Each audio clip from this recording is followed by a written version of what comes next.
So they bring on Yvonne from Clark, CAU. She is a witch. I've already said this. She does a lot of foul shit.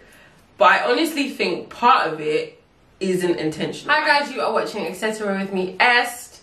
Today I am going to be reviewing Real Housewives of Atlanta Season 12, The Reunion Part 3. Guys, I don't have a tagline for you this episode, so you're just gonna get into it because I'm tired. Also, as I do this review, I've just found out that Yvonne is going to be a cast member next season. I don't know if this is a friend of the show or if she's actually getting a peach, but I could actually vomit.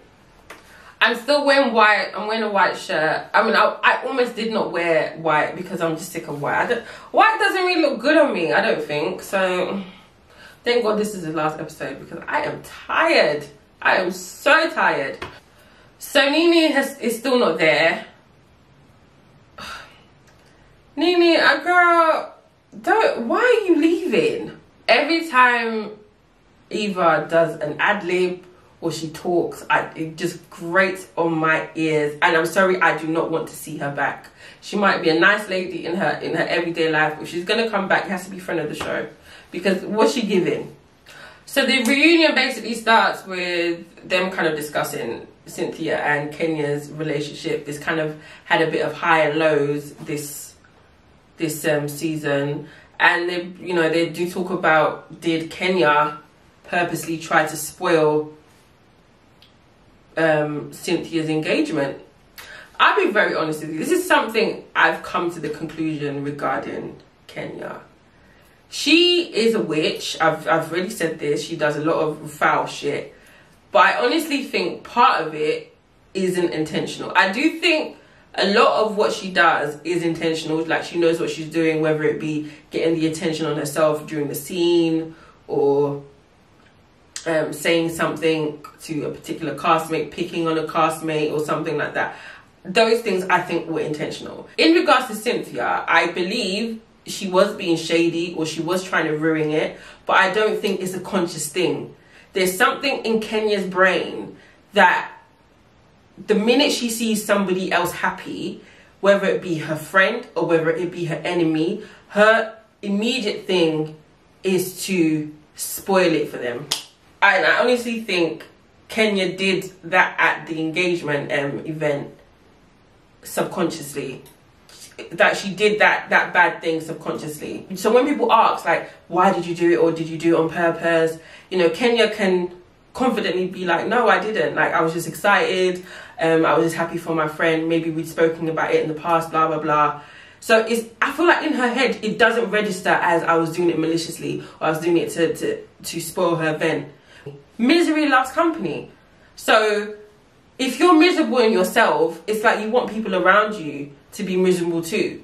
And if they're not, if it's a happy moment in their life, you try to put a spanner in it or you diminish it a little bit. I mean, that's what happened with the wine issue. Even though Cynthia should be knowing these things about the wine if you're in a wine business, but obviously she just kept on going. Kenya just kept on going, and it just became uncomfortable. Well, I mean, she apologized for it, but I can see something like this happening again, because until Kenya really digs deep into her neglect issues, her attachment issues, she's always just going to try and ruin things for other people. Cynthia, I just hope you are very aware of what you're doing. I don't know if you're being buddy with Kenya because you want to stay on the show and you need, more, the more connections you have with people, the better. I don't know if this is strategic. I don't know if this is just genuine. But you seem to like being in abusive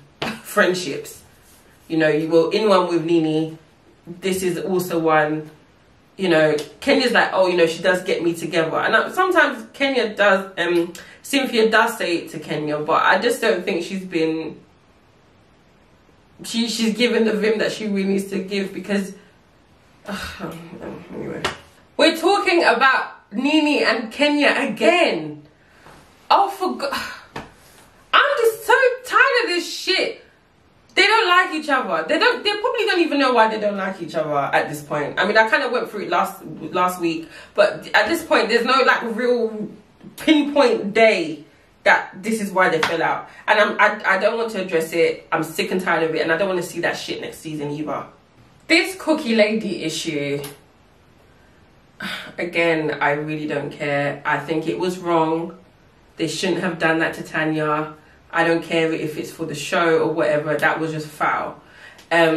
But it was good that they brought up the fact that Cynthia is not blameless in this either. And I've said this, Cynthia sometimes is spineless, but also she can be sneaky too. She's not always innocent. There was no need for her to invite her to a party or anything like that, because it's wrong.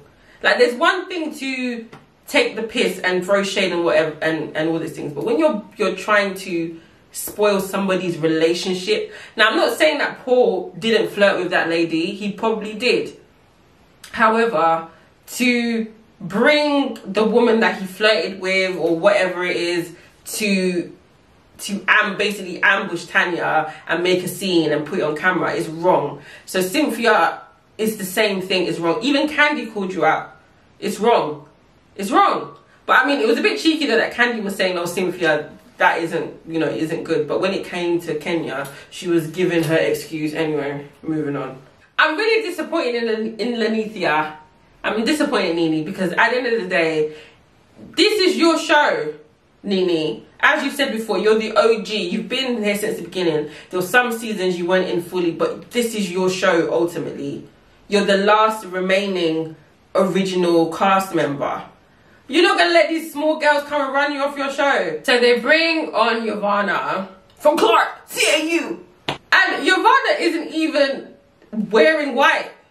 She's wearing gold or whatever it is. I mean, I'm not saying she doesn't look nice, but that was I'm sure they told her that this is the colour scheme, because Tanya and Marlo are wearing a colour scheme. So Yovanna is explaining this Snake Gate thing, and now her story has changed to Nene. You know, when I first started on the show and I started developing friendships, Nene asked me to record conversations that I was having with you guys and blah blah blah.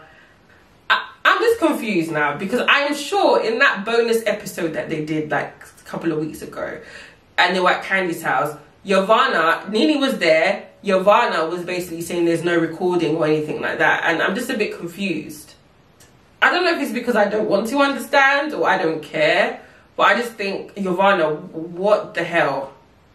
You're basically Nene's pawn, regardless or not if Nene told you to record people. I don't necessarily think Nene said to record people, but I think maybe she said, oh, if they say something about me, let me know, like, we're friends, like, you know, kind of, you're on the show because of me. If you want to stay on, stick with me. I don't know what it was, something like that. I don't know if Cynthia was actually talking about Nene. I don't know, maybe she was. I don't care. I just think Yvonne has kind of played this whole thing wrong. From the Toronto trip, which is probably halfway through the season, we have not seen you again, because whether it's, you know, half of these ladies saying they didn't want to film with you, or you weren't being invited to events anymore, or blah blah blah, but we didn't see you. I mean, that was basically the reunion, to be honest. I think it could have been 2 parts. It could have been 2 parts, but you know Andy likes to do these reunions in 3 parts. Overall, I think it was a lackluster season. It was okay, like, it was watchable. The reunion was actually good, especially the first episode. I like how they do it like this. I don't think necessarily they're going to do it like this in the future, because this is special, you know, special times. And the fact that they did the reunion as well, I commend them for it. I think Real Housewives of Atlanta need to shake it up. Whether it's fire half of the cast people, make people friends of the show, bring in new fresh blood, because all the beef, all the tensions, it's just being recycled. Kenya, Nene, Cynthia, Nene, Cynthia and Kenya, Portia and Kenya. It's all of the same. Nene and Candy, it's just all of the same. Every issue that happened this season has happened in previous seasons, and I'm getting sick and tired of it, Andy. Guys, that's it. The last review of this season. I think they're probably gonna come back around November, October times. So I've got a little bit of a break. Thank God. because I can't do this every week. I'm sorry. Guys, make sure you like, subscribe, share, and I'll see you for the next review. Bye.